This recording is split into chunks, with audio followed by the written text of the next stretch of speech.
Okay, well, we'll go ahead and start. Most of the time when people give a presentation, they say, for those of you who don't know me, my name is Peter Hartmann. And then I wonder, who are you to the people who know you? You know? Anyway, so a pastor said that I had to tell jokes because I did the first couple times. So I came up with a couple. One of them is a crazy story, but this elevator went to see a psychiatrist. Who knew they could do that? And was complaining that his life was a mess. Things, weren't always working out. Sometimes things were okay, and then it would be bad, and then okay, and then bad. And don't know what to do. Psychiatrist said, "You're an elevator. You should expect a lot of ups and downs." What can I tell you? So one more to hopefully make up for that one. It's about Freudian slips. You all know Sigmund Freud, and he said your unconscious drove a lot of what happened. So sometimes when you intend to say one thing, something else comes out. That's the Freudian slip. So as an example, this young woman was having lunch with her mother, and what she wanted to say was, "Mom, please pass the salt." But what slipped out was, "Mom, you're an evil witch. You ruined my life." You know how that happened. So, all right.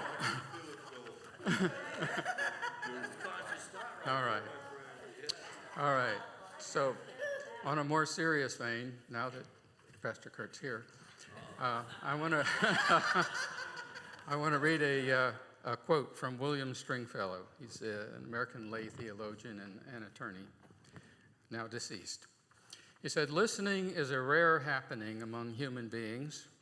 You cannot listen to the word of another is speaking if you're preoccupied with your appearance or with impressing the other, or are trying to decide what you're going to say when the other stops talking, or are debating about whether what is being said is true or relevant or agreeable.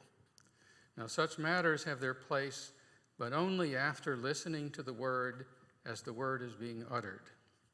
Listening is a primitive act of love in which a person gives himself to another's word, making himself assemble and vulnerable to that word." So this is a very important topic, is how to be a good listener. Now the next slide. So communication is from the Latin communicare, which means to make common. So if I want to communicate with you about something that's important to me, I want what I'm thinking, feeling, and doing to be common with you. So we share this in common. And that's what the goal of the communication is, to make common. This is particularly true of active listening. The next slide, please. So you don't always use active listening every time someone is speaking to you. That would be incredibly challenging because active listening is effortful. It's conscious and deliberate. It's intentional. We have all kinds of brief conversations throughout the day, and most of them are just sort of dealing with practicalities, like what time did you say you were coming, that sort of thing. So active listening, because it's effortful and it's more one-sided than most conversations, that is to say, you're focused on the other person and not on yourself if you're the listener, whereas in a normal conversation, going back and forth, it's about both of you. So this is more about the listener. So you need to have the energy to do it when you're deciding, yeah, I want to do this. You need to be able to focus fully if you expect to really hear and understand what the person is trying to communicate. And when it's important, that would be the real time to do it. Someone is suffering or having a serious problem, and they want to share that with you. Next slide. There are also some barriers to being able to use active listening. So you may want to be careful when they're present. So the next slide. So if you're distracted, if you're tired, you're not interested, if you're in a very noisy environment, if there's not enough privacy, if it's a very sensitive matter, if you're uncomfortable, it's too hot or too cold or whatever, and if there's a lack of trust, it's a challenge. If that person doesn't trust you and you don't trust them, it's very difficult to do good active listening. And I'll say something more about that in a moment. And if you're lacking a sense of security, the person has to feel safe. to really do active listening powerfully. So what to say a little bit about trust. In the communication world, and there's a lot of research now in communication, they talk about the importance of trust for vulnerability to take place.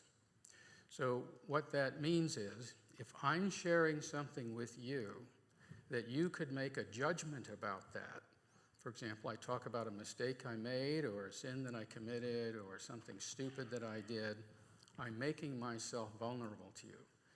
And that requires trust on my part, that I can trust you with that. And it turns out if you are in a conversation, even if it's not active listening, where you're both sharing things that are vulnerable, you actually become far more aligned, and it's a very powerful and effective thing. Next slide, please. You ask yourself, am I ready to do this? Because it's challenging in some ways.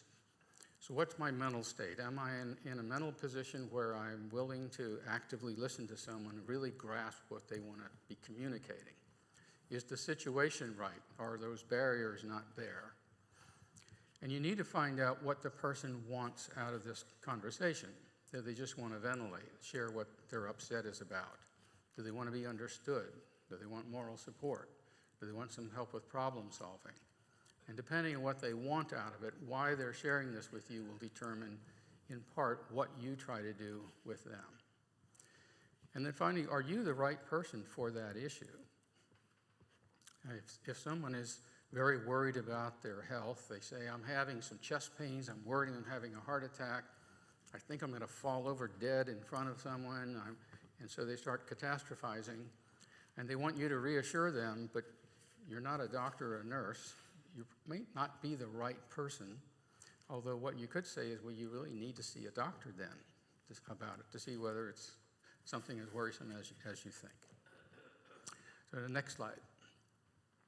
So I want to go into kind of the nuts and bolts of active listening. There are 3 things that you don't do, and there are 3 things that you should do. So the next slide. We'll start with the things you should not do. Don't joke. If you want this to be active listening, you can't tell jokes and things like I started off with. But I'll actually give you a better example from my own experience. Years ago, when I was on the faculty in family medicine at a university, one of the other members of our group was a pediatrician. And he must not be able to think clearly because he wanted me to be his personal physician. So I said, okay. And one day, I forget what the circumstance was, but he came up to me and he says, hey, I'd like to chat with you about something. And I was just in a silly mood, and I said, I don't want to hear about your sex life. Turns out that's what he wanted to talk to me about. So luckily, he let that slide. He really wanted to talk to me about it, and he did. But you could see how that could turn someone off, and they said, well, I'm not going to talk to him about that. Don't attack the person, and usually that means blaming them for whatever it is. So they say, well, I want to talk to you about problems in my marriage, and you know about their marriage, and you say, well, you know it's all your fault. Well, that's not going to work. They won't share with you then. And don't deny that whatever they're sharing with you is an issue. And one of the ways we do that, I think unintentionally, is by premature reassurance. So the person says, you know what, I'm worried that I'm going to fail the exam tomorrow, and then if that happens, I'll fail the course, and then I'm going to have to do an extra year, and they go on like this. And if your response is, oh, don't worry about it, you're going to be fine. Well, you don't know that. So you've just reassured them when you have no clue whether they're going to fail it or not. So that's a premature reassurance. And what it's saying is, well, you're worried about something, you don't need to worry about it because you're going to be fine. So you're denying that it's a problem. And we don't always think of it that way. But a lot of us do. We don't want people to suffer, so we're trying to reassure them, say, no, everything's going to be fine, even if we don't know that's the case. So the next slide, please. So those are the things you shouldn't do. These are the things you should do. As they're sharing whatever this is that they're concerned about, you need to ask them questions to clarify things if there's something they're saying that's not quite clear to you. Because you want to truly understand what it is they're thinking and feeling and what their experience is. When you believe that you have understood what they're trying to communicate to you, then you restate it in your own words, what you think you heard them say. You do not restate it in their own words, because now you're mimicking them, and that doesn't work. You have to prove to them that you have been paying attention, and by using your own words. And then you ask them, is that right? Did I hear you correctly? So if they say yes, then you're good. If they say, well, no, not really, then say, okay, well, what did I get wrong? So you want to continue that until you do get it. So now you're sharing in common, right? That communication piece of it. So those are 3 things that you should not do when you're doing active listening. Next slide. It's very important if you're actively listening to really know what the person is trying to communicate to you. And typically what we do when people are talking with us, we're sort of judging everything they're saying and often rehearsing in our own minds, well, this is going to be my response. This is how I'm going to rebut what they're saying. Well, then you're not paying attention to them. You're just paying attention to your own mind. So you withhold judgment. This is a judgment-free experience. You do not judge them as you're listening. You can make all the judgments you want when it's all over with, but not while it's happening. Don't think about how you're going to respond. Just be there with them in the moment. So don't formulate your responses. Don't let your mind wander. If it does, bring it back. And the focus is on them. Next slide, please. So you're looking for empathic understanding. That's not sympathy, it's empathy, which is truly an understanding and a sharing. And it turns out that it's therapeutic. So another experience that I had back when I was a medical student, I was rotating in a community hospital on internal medicine. And it happened in that hospital, there was a psychiatrist who would come regularly to see patients to consult on them. So the patient might be there for a heart attack or surgery or whatever, and there was some mental health issue that was being asked. Are they also depressed? Or do they have a history of schizophrenia? What medicine should they take? Whatever. And I remember talking with him with some other of my colleagues, and someone asked him, well, how do you know what you're doing is effective with them? And he said, well, I don't always know that, but I always can rely on the fact that if I have listened to someone intensely, that has therapeutic value in and of itself. No matter what else I say or do, that's very powerful. And that's been well researched and proven. So if you can do active listening with someone, it can be very therapeutic for the other person. So the next slide. These are some of the little tricks of the trade, so to speak. Well, what about eye contact? Next slide. It turns out, yes, you should maintain eye contact with the person who is sharing. It doesn't have to be continuous and like you're staring at them, but basically focusing on them, and especially their face, their eyes, and their mouth. But do not expect the person sharing to have eye contact with you, except maybe very briefly. And the reason is, if you're sharing something very deep and very emotionally powerful, you are not going to be looking straight at someone in the eyes. That's not how we do that. We have to look off to the side to think through the words we want, and so on. So it doesn't mean they're not paying attention to you. That's what they have to do in order to share something that profound. It's your job, though, to watch them and look at them in the eye. Next slide. One of the tricks is, if you're not comfortable with looking people in the eye, ask yourself, what color are their eyes? And look at it and say, oh, they're brown or whatever. And then you'll become much more comfortable with continuing to do it. You want to be in an open posture, kind of lean in. Don't stand there and say, okay, well, tell me your problem. Leaning back and with the arms folded. So an open posture. And feel free to express your interest in what they're saying with your facial expressions. For example, raising your eyebrows. If they say something interesting to you, oh, your eyebrows go up. That's a nonverbal cue to them that you are listening and paying attention. So nonverbal communication is very, very helpful, as well as obviously being able to hear what they are saying. Don't be an interrupter either. I'm going to tell you a little bit more about that in a moment. While I'm stopping here, I'm going to talk to you a little bit about something called a super communicator, and I don't have this on a slide. Super communicators, that's terminology used in the communication literature.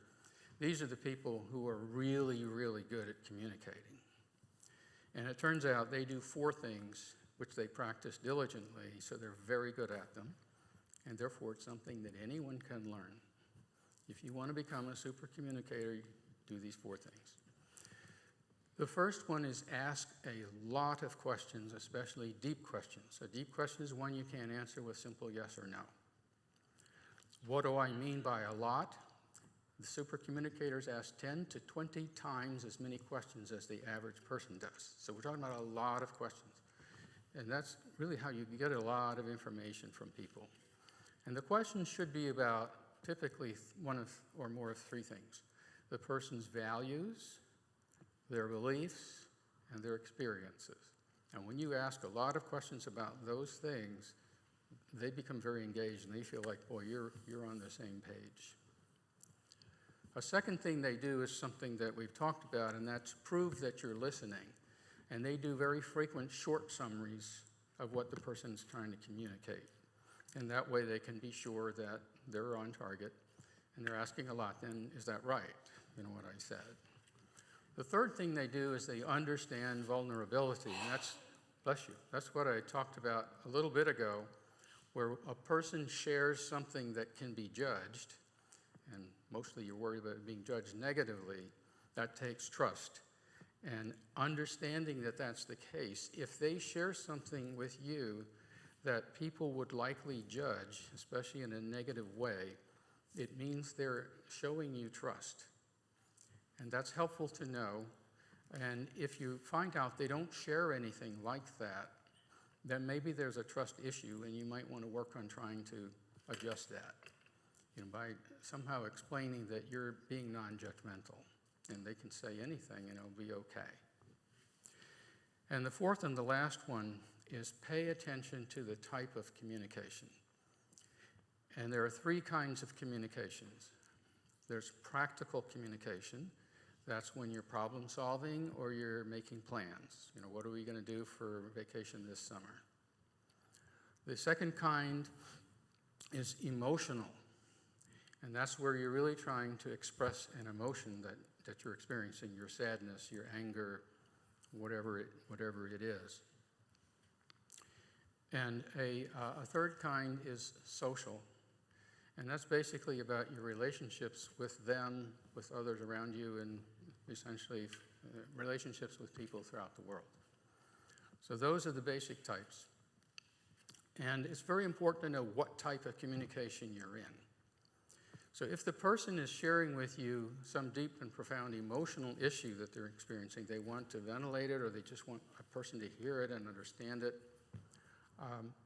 that's really dealing with the level of emotion, which is sort of the mid-level of the brain. The deepest level is called the reptilian brain. That's what reptiles have in common with we mammals. And it's all about breathing and heartbeats and things. It doesn't require any thought on your part. The next level is the limbic system. That goes above that, and that's where our emotions come in. And our emotions exist to keep us alive. That's why they're there. And that's why more emotions are negative than positive. There are only 2 positive emotions, and there are 9 negative ones. So we need to be able to focus on the negative, which is why people, when they're watching the news is mostly about bad things going on. Rarely it's about a whole lot of good things. And that's deliberate because the newscasters find out that if you just talk about good things, no one will listen or watch. Because our brains were developed through evolution to focus on the negative, to keep us alive. So when you hear that rustling in the bushes around there, you have to immediately focus on that. Your amygdala, that's your danger part in your brain, fires off within a fraction of a second. You have to be sure that that's not a saber-toothed tiger that wants you for lunch, although it could just be the wind blowing through there. So wind blowing through it is fine, or it's negative, or maybe even positive. But that's not going to kill you if you miss that. But if you miss the negative, the tiger that wants to eat you for lunch, then you're not going to survive. Mother Nature cares about two things about us. One is, can I keep you alive long enough to reproduce your DNA? And then second thing is for your DNA to go on for as long as possible. He doesn't care if you're happy or sad or any of that. We care about that. So if the limbic system, the emotion system, is really the one at play, you're not dealing with the most recent part of the brain, which is on top of it all, the cranium. That's that frontal cortex, right in the front of the head, the so-called prefrontal cortex. That's where all of our thinking and cognition and planning takes place, and our resisting impulses and so on. That all occurs here. It's called the executive function. And that's where the practical advice giving and planning and all that stuff goes on. Well, if you're in the mood of, or your type of communication you think you're doing is a practical form where you're there to help give them advice, but they're in the limbic system emotion, you're going to be going like this. And in fact, people can get angry when you share this negative thing and they say, well, did you consider doing this? They may get angry at you because you're solving their problem. That's not what they're there for. They want to ventilate. They want to express this. They want another person to hear it and understand it empathically. So that's something that super communicators get very good at. What kind of communication are we doing? Is it practical? Is it emotional? Or is it social? So if you're not in sync, there's conflict. Okay, next slide, please. I think we already talked about that. Next slide. So attention to verbal and nonverbal communication is also something we mentioned briefly, but we also need to allow for periods of silence if that should happen. And I'm going to pick on doctors because I am one, so it's okay. But this is true of people in all different sorts of professions. Lawyers can do this and so on.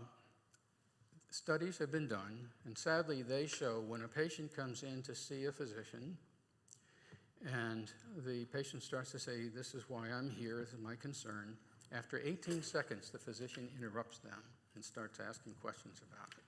Doesn't let them just say what they have to say. And it turns out if you would let patients say whatever it is they want to say, it was very rarely they'll ever talk for more than 2.5 minutes. And you can keep your mouth shut for 2.5 minutes. But unfortunately, too often, after just 18 seconds, you've been cut off. So that's obviously not a good thing. We are trying to teach our medical students and residents, put your tongue between your teeth and leave it there until they stop talking, and then you can ask your questions and do whatever. But it isn't only physicians that interrupt right away and aren't really listening. So that's something we want to be conscious of. Next slide. You need to show respect and concern. So for example, if the person starts crying, if you have tissues or you have a handkerchief handy or something, hand it to them. Acknowledge, you always want to acknowledge an emotion as soon as you see it. If you see somebody appears to be angry, what you want to say is, hey, you look like you're feeling angry. Is that true? Always acknowledge the feeling states. Good touch, acceptable touch can also be very powerful, reaching out and touching someone's arm. If you have a different, closer relationship, a hug might be what's in order. But also just saying things like, well, that's understandable that you'd feel like that. That's sort of legitimizing what they're experiencing. Asking open-ended questions is very good in that portion of things. For example, well, tell me some more about that. That's not a yes or no answer for that, right? And using encouragement words. This is also in the communication circles called the back channel cues. Things like, yes, okay, I see. You want to use plenty of those because that's also part of the evidence that you are listening and you're paying attention. Next slide. Now, should you ever share your own stories? A woman is very distressed because she's just had a miscarriage. She's extremely depressed and sad and crying and so forth. And if you're a woman and you had one, should you say that? So it all depends. When it comes down to sharing something about yourself, when someone is talking to you about something very sensitive and powerful for them, you should only share what your experience is if it will benefit them. This is very important. This is pounded into us when we're learning therapy. You can share things about yourself, but only if it will help the patient in some way, either to understand or to feel understood or something like that. Now, the example that I gave of the woman with a miscarriage, if you're a woman and you've had one, sharing that with her is probably very powerful because it shows, she's not alone, but also she's going to assume that since you've been through it, you will have a deeper understanding of what she's experiencing, and you won't minimize it. So that would be a good example of when you should share. But just be conscious of whether you're sharing it for your own reasons, or is it really going to help them? So it's not about you if you're doing active listening. Unless it's clear you're having a dialogue conversation where it is back and forth, then sure, you can share. Next slide. Now, the emotions are incredibly important. Always pay attention. I already said if you acknowledge an emotion, if you see it, you should address that. Now, it's very important if someone is sharing something with you that would likely make someone anxious or afraid or depressed or sad, whatever, it's very appropriate to say, well, how did that make you feel? Because you want them to express the emotion because they're very powerful. Now, some people don't like to ask it that way because they say, well, all the therapists learn to use those words, and you're just, so you can say it in any way that you want, like, well, what did you experience when that happened? Or, what went through your mind as it happened? However you want to express it, find out what their emotions are. And I'm just reminding us all that emotions eat cognitions or thoughts for lunch. In other words, if your emotional state will overwhelm all your prefrontal lobes and all that smartness and data stuff, the emotions will run over it roughshod. So when someone's in a very high emotional state, data and things like that are not going to do a whole lot. As a rule, empathy is what's called for. Understanding that they are feeling angry or sad or anxious or whatever it is, and it makes sense to you. Next slide.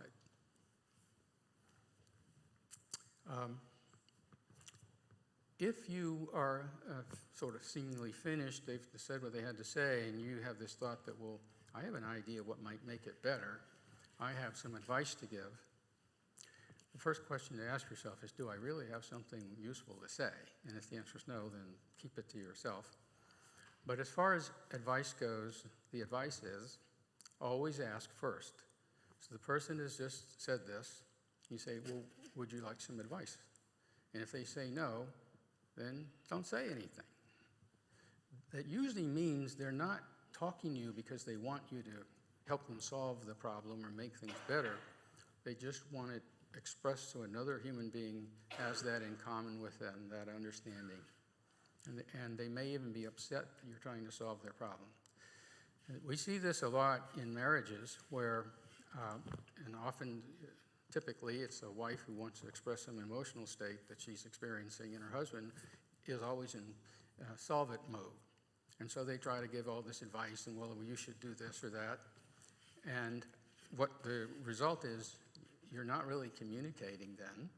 You're operating on different parts of the brain, and that's not what she wants. So if you have a thought that, well, maybe my wife would like some advice about that, then ask her, would you like some advice? Then if she says yes, then go ahead. You can also alternatively ask questions. So if someone is talking about a relationship issue, you can say something like, well, have you thought about what you would do? Who could help you with that? Have you thought about seeing a lawyer if you're talking about divorce? What's the outcome that you're hoping for with all of this? Now, this is really almost into a whole form of therapy, formal therapy. You have to train to do it. It's called solution-focused therapy. It's very interesting. You almost always only ask questions. And you have in your mind, basically, people are capable of fully solving their own problems. They just need a little bit of help of thinking it through, and you do that by asking them the right kinds of questions. Now, one of the questions that they are famous for is the miracle question, which is whatever they're sort of struggling with, you might say, well, imagine that there's a miracle. You go to bed at night tonight, and some miracle takes place, and you get up in the morning and the problem is gone. What will you notice about yourself and their surroundings? What will your wife notice about you, or what will your boss notice about you? That's the miracle question. It's something that can bring up a whole lot of things, including potentially what you could do about your own problem. It's called the miracle question. Now, there's some controversy now in that discipline of whether or not to use the miracle question, but it's sort of a classic thing they've done. Next slide.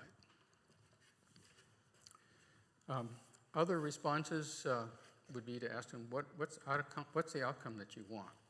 What do you want to happen? You're talking about concerns about divorce. What do you want to happen? What have you tried already? And this is different from you giving them advice. This is getting them to elicit their own thoughts about things. Another thing that is very powerful is the word yet. So, for instance, someone saying, well, I'm currently struggling with my finances. I really do need a new car. Mine's about to collapse, and I need it to get to work, and I don't know what I'm going to do, and so I don't have the money to do it.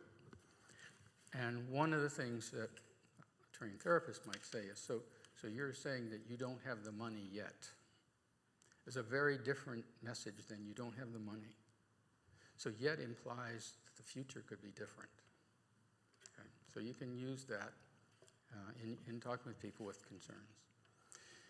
And then, of course, you might have this thought that what the person has just shared with you is interfering with their functioning.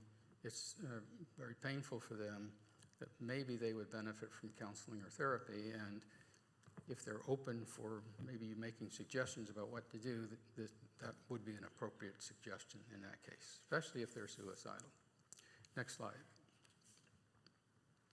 So I'm going to end with a quote from Carl Rogers. He is a famous psychologist. He's known for humanist psychology, where it's really focusing on the patient completely, and it has to do with unconditional positive regard. That regardless what is true of this person, that now that you're going to be caring for, you have positive regard for them unconditionally, no matter what their life is like, what they're like, what have you. That was one of the things that he emphasized, and he was very effective. So what he said was, when a person realizes he has been deeply heard, his eyes moisten. I think in some real sense he's weeping for joy. It is as though he were saying, thank God somebody hears me. Someone knows what it's like to be me. Next slide. So he thought, and this has been now shown with some research, that true communication makes both of you better. So you've been doing a lot of the work of the listening, being a good active listener and following all these things, and it turns out it's going to help you as well psychologically. So next slide. Should be the last one.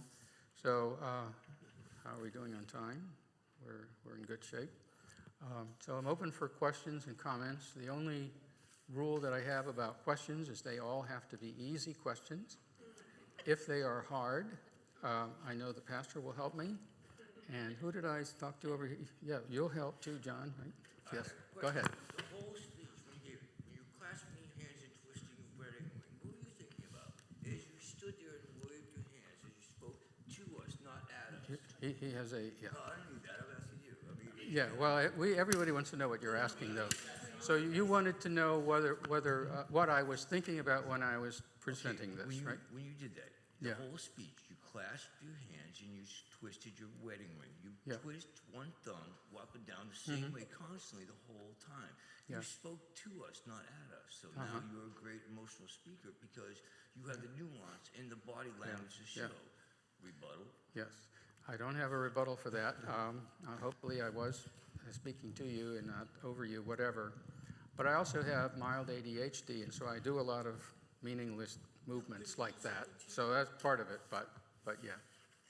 Other questions? Yes, ma'am. Okay, I love to take notes, because then it's Yeah. in my mind, right? Okay.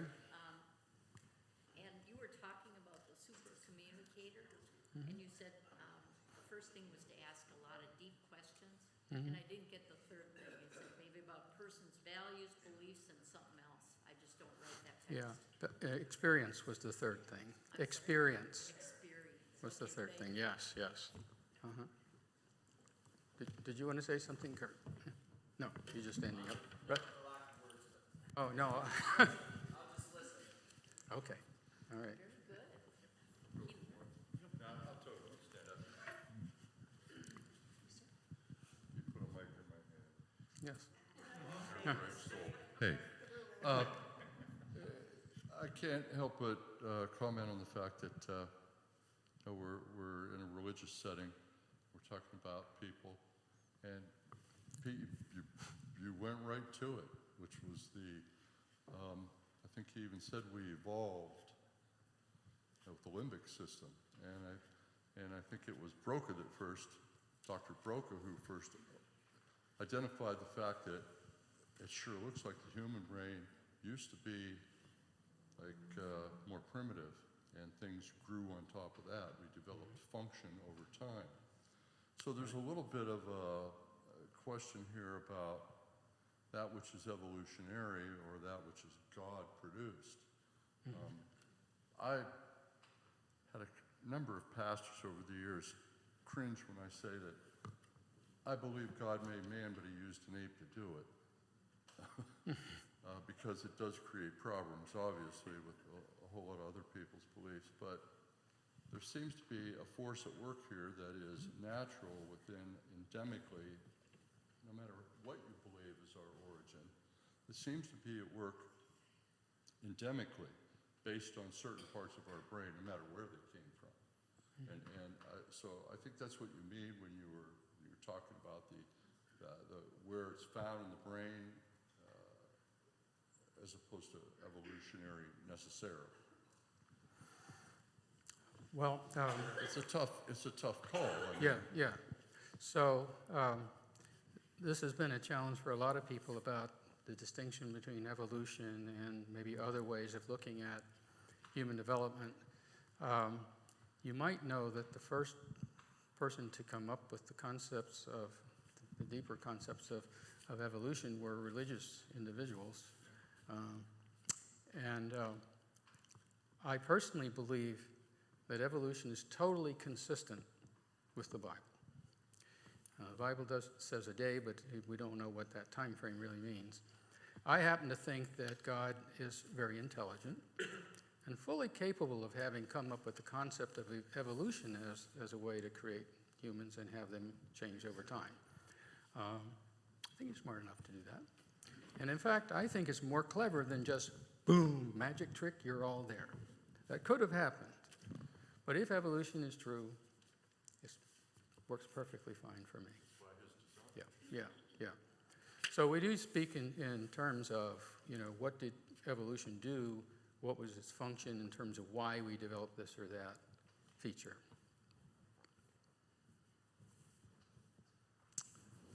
Other questions or comments? Yeah. Yes. Kurt, do you want to speak first? Okay. Yeah, you go ahead. Okay. I'll stand or I'll make it loud. Okay. So everybody can hear. Anyway, hold it up to me. Yes, sir.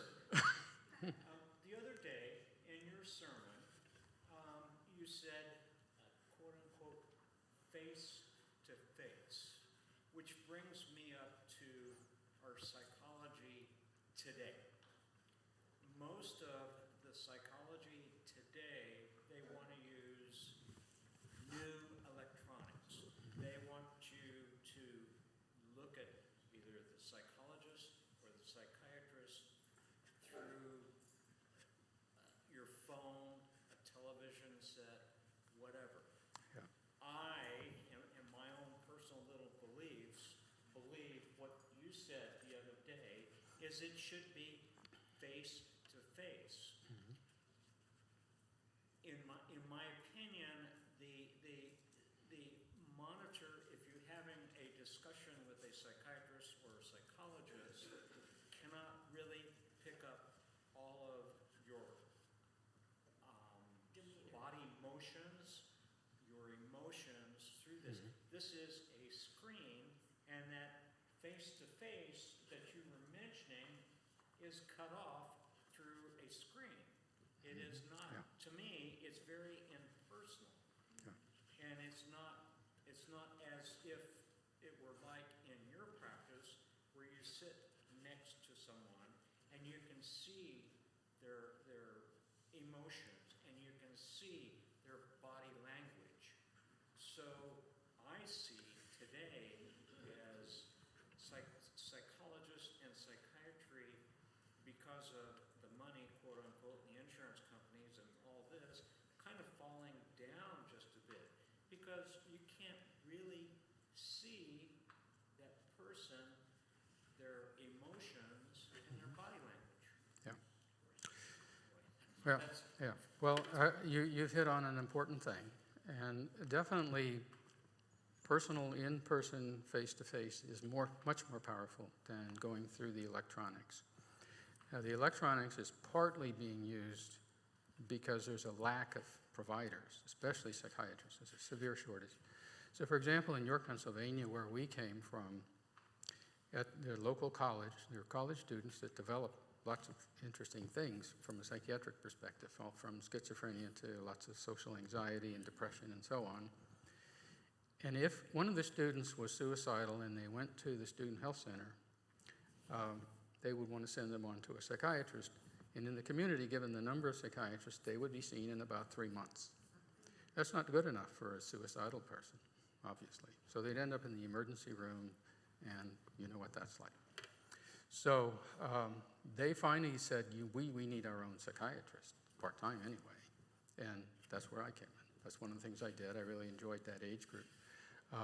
And it was very, very valuable for me to sit down face-to-face with them, to shake their hand when they first came in, introduce myself, and so on.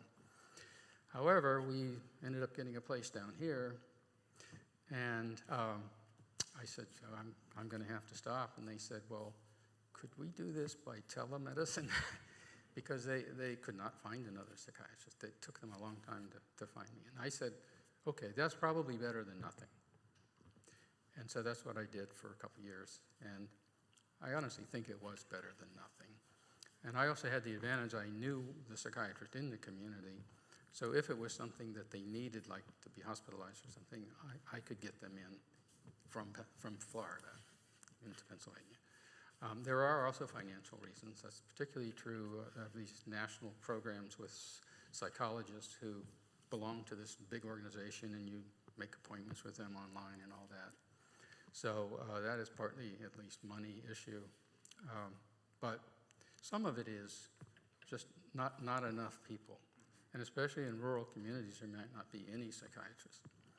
Years ago, I was at a meeting, and I happened to sit at a table with a child and adolescent psychiatrist from Georgia, and he told me he was the only child and adolescent psychiatrist in 1/2 of the entire state. So he never did primary care, psychiatric care for kids. He only did evaluations and sent them back to the pediatrician or the family doctor. There's no way he could care for all the people in 1/2 of Georgia. So there's always been a serious shortage of psychiatrists, and particularly child and adolescent psychiatrists. So there's some practicality that comes into it as well. But what we've seen, for example, thanks to COVID and schools saying, well, you're going to learn from your teacher from home, again, through this electronic media. You're not going to be able to sit together in the same classroom with your classmates and go to recess together and all that. And we've seen an epidemic of anxiety and depression in young people as a result. We are social animals by nature, and we have to have other people to thrive. And that's just something I think you talked about in your sermon about this relationship importance, if I was listening to you correctly, that matters. Yeah, go ahead. I don't want to interrupt, but there's a couple other things that were in your slide Yeah. that cannot be done through electronics. If I needed to hand you, I saw that you were crying about something, and I needed to hand you a tissue. I can't do that over a piece of electronic thing.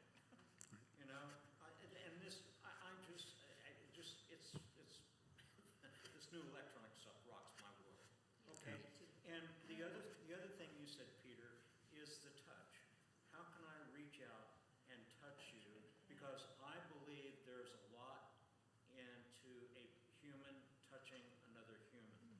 Okay, so there's some things you've brought up that with new modern electronic stuff that can't be done, Yes, you know? absolutely right. And that's why it's not as good. And so as a practical matter, your question is whatever it is better than nothing if that's the other option? So, yeah. I've stood up my soapbox. So No, I know it's all good stuff. Yeah. Yeah. I have a question. What does one do when a person uses humor? When a person uses humor to kind of get across their feelings. Okay. So you Is mean it as a listener, what should you do if the person sharing something that should be very sad or anxiety provoking and they're using Right, humor? but uses his sense of Yeah. humor. Yeah, so I think that depends partly on your relationship with the person.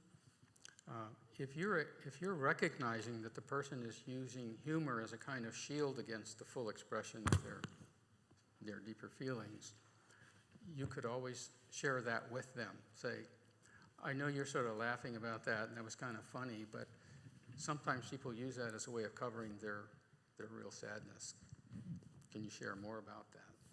Something like that. But you have to have the relationship with them to be able to do that. Now, therapists can do that, psychiatrists can do that, because that's the expectation. They're going to ask you anything, the most private and profound things, and people usually, it's amazing what people will tell you if you just ask them, especially in that kind of a setting.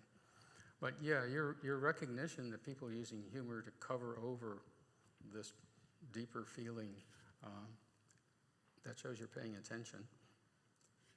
And if you think that it's preventing them from those sharing it fully in a way that would help them, you can always make that suggestion. So, sure.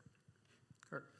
Yeah, I think to Daryl's point, which highlights what you've already outlined, listening is more than auditory. You know, obviously being in the presence, there's a greater sense of listening going on than just what's being said or heard. And I like how it was put by Francis of Assisi, may I not so much seek to be understood as to understand. And so when you get into those questions and really being focused, and I think the problem is innately we're self-centered beings. If you want to talk about theology with all of this, is that when you mentioned about we're thinking about what we're going to say rather than really listening to the other person, and I've caught myself doing that. You know, you're thinking about that. So to listen, you really need to be able to surrender yourself and sort of be present with the other person. And John and I kind of had a little high five moment here. I can remember Gary Kovar at my wedding came up to me and took me by the shoulders and said, Kurt, listen to the woman. And ever since then, as I've had premarital counsel, I go through that same thing, is like, she doesn't want you to fix her. She wants you to listen. You know, there may be ways that you can contribute in time, but to be listening. I really believe that what I learned in that was that listening is not natural for us. It's not a gift. I could be wrong. This is a Kurtism, so this is not official. I have no backup for this. But it is a skill. And so what I would encourage folks to do is to practice listening. Lent might be a good time to do that. It's like, forget what you want to say. Forget that. Can you just listen? And you know, when I think of active listening is, could I repeat back in different words what they're trying to say? And that takes practice, is what I want to say. I don't think this is just something that all of a sudden you become a good listener. You know, it takes practice to be able to do that. When I think about a pastor, it's like, what do I do? I'm like a heart with a cross in it that has ears. Because a big part of being present with people is being able to listen. And when I think about, like, let's look at Sarah's tent. People think of evangelism as, I'm going to spew this plan of salvation to you and the gospel upon you. I think it's pray first, then you listen. Because how can you know what the Holy Spirit wants you to say unless you listen to that person in some way. And so I hold up to you, my experience has been it's not easy, it takes practice, and it's because of our self-centered nature. And it follows with what Jesus has taught us to put the other person first and in serving them. So can I forget my agenda, can I forget what I'm doing, and just genuinely, really listen to them? And I think it's true that it benefits both in the process. So to show the spiritual nature of it, I'd love to tell the story from Mother Teresa, if I could. Yeah. So she was being interviewed by Peter Jennings, and they got on, and he said, "So, Mother Teresa, I understand that you talk to God. So what do you say?" And she paused, like there's this moment of silence, and then she goes, "Mostly, I listen." And he didn't know what to do with that. His whole body posture got like, okay. So, and he kind of fires back with this knee-jerk question. So what does God say to you then? And he's getting ready to sit back in his chair, and she goes, "Mostly, he listens." And it's just a beautiful story, like, as your mom would say, we've come together this morning to bask in your presence, God. You know, this sense of sort of listening to each other. And maybe it's not all about the words, but that's what I've learned. It's much more of a skill, which means that it's something you practice doing that then becomes a part of you, because I don't think any of us are really gifted with it. We may have examples that have helped us along the way, but very helpful in marriage, Yeah. by the way. Yeah, all different settings.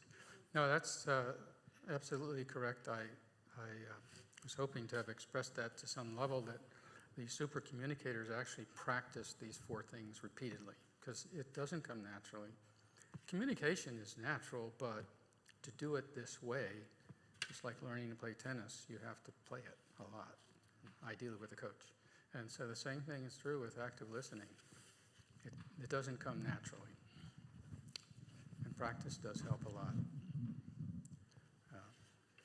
That's one of the reasons why one of the sayings in medicine was, if you need an operation, then get somebody who just finished their surgical training because they're on top of their game. But if you need a psychiatrist, get the oldest one you can find, because they need the years of experience, hearing enough people, having enough practice with it. So, yeah. I think it's important with parenting too. Parents that listen to their children model that to their children, and then children grow to be more attentive to people around them because they've had that example. Mhm. It's very helpful in parenting as well, or grandparenting. Yeah. Yeah. Sure. Yeah. I used to teach a lot of customer service training. I know, go figure, for the company I work for. And one of the things that I found that ran like a thread through a lot of the research regarding what is effective customer service, it goes to communication, as you've been saying. And it's obviously true. The people that are better at, you would think, people who are better at listening are perceived by the people that they're dealing with, and we can put that in a customer and a client and a member of the company relationship of any company.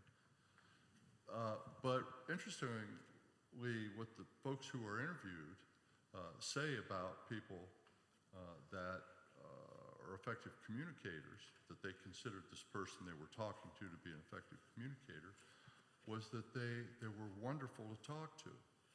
But yet when you go back and look at from a forensic standpoint at the tape, the listener said almost nothing.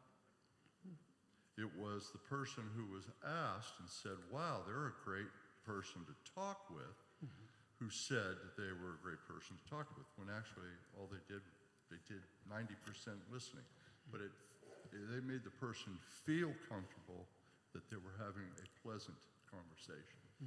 Yep. No, there's great evidence about that, for sure. So That's one of the reasons why I wanted to present this, because I think communication is so important, and the listening part of it is the most important. And we don't just automatically know how to do that. It's something you can learn.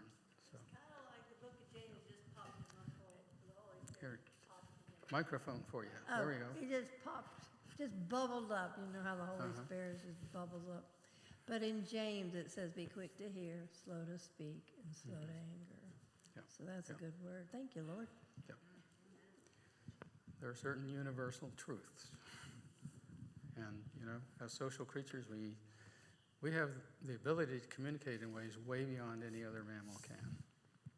And we should take advantage of that God-given gift. So, any other questions or comments? I Yes, would ma'am. just like to say that I think it's very important to communicate with God Mhm. and verbalize a lot of things with God, because it'll come back and that's all I have. You know, Okay. And then you listen. Mhm. Right. Paying attention. Yeah. Oh, yeah, Penny? I was thinking about what you said about advice, because a long time ago, whenever it doesn't matter, I heard this: unasked for advice is often perceived as criticism. You know, like if I would give advice to my children, but it's funny, I'll tell you this little story real quickly, hopefully. I drive a school bus, and I love the little elementary kids. And little Elijah came home the other day, and he goes, "Coach Penny, do you brush your teeth?" I said, "Yeah, I brush my teeth." He goes, "Why are your teeth so brown?" And it didn't hurt my feelings, but I thought, you know, if he said that to somebody else that might have little close feelings, might hurt them. So I thought on it the whole time. And I did tell him this. I said, "Well, I'm old." and I said, "Have you ever heard the story, looking a gift horse in the mouth?" And he's only 7, so he had not. And I said, "Well, if somebody gives you a horse, you look into their mouth, because most likely it's an old horse, their teeth are brown, and they're broke." So that was the deal. Well, the next day I was praying about it, because I love to impart whatever I can, even though it might be above them.